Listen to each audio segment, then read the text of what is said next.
More horror stories from around the table? Yeah, why not? Quiet time. So it goes like this. My players, my friends, are people I like and enjoy the company of outside of D&D and also within it. But sometimes they take ages and ages of time we've set for games to socialize. Now this is fine, it's what we do, we're friends and we only get together like this once a week. But sometimes it's not the 15 minutes to half an hour catch-up pre-game. Again, I understand this, but when every time I have to wrangle them off anime or something, it got annoying. So this time, I didn't. I just sat in the call and waited for them to be ready, or to ask to start.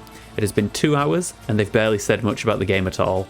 I'm still quietly sitting in the call as I write this, just listening in. I've said maybe 10 words so far. I know I should be actually talking to them about my mild irritation, what with communication being the most important thing to maintaining and developing human relationships, but I'm feeling salty, so it's passive-aggressive bitch night. Okay, so anytime you have to describe your behaviour you're undertaking as passive-aggressive, then you're most likely in the wrong.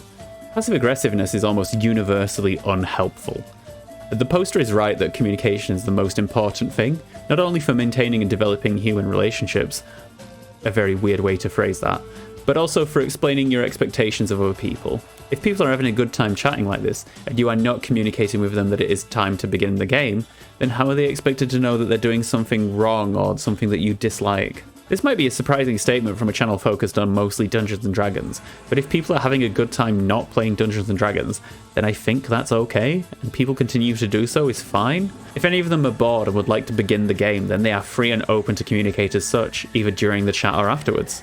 Checking in on your players as a DM and broaching the subject of whether people are enjoying playing the game or just enjoying the company is very difficult, but also very rewarding.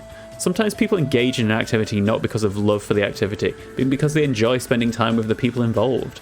Socializing is its own activity. I think that if you are adamant you want to play Dungeons & Dragons, and you believe your players enjoy playing it, but are getting distracted before the game, then it's perfectly acceptable to be the person who shepherds them into starting the game. If you feel salty about that, then I think there's probably more to that than just the lack of engagement with the game, especially with the mention that they haven't stated anything. I feel like this person is maybe taking this a little bit too personally. This being on a call is maybe part of the difficulty. I know when I play in person that there is usually a period of time where people arrive and we have catch-up chat, usually whilst I prepare any documents, books, maps or tokens. Then once everybody arrives, there will be a natural settling in period, and then during a lull I will check if everybody wants to start and then begin play. I think the routine and ritual of preparation at the table really helps the mood setting and moving people from socializing to game playing.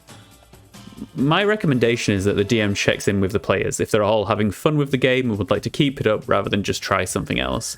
If they agree, then for the sessions I would set a time for the game to begin and a time to join the call, and then as the time for the game begins to approach, I would give a brief, okay, we'll start in a few minutes, and then, okay, is everybody ready to start when the time arrives?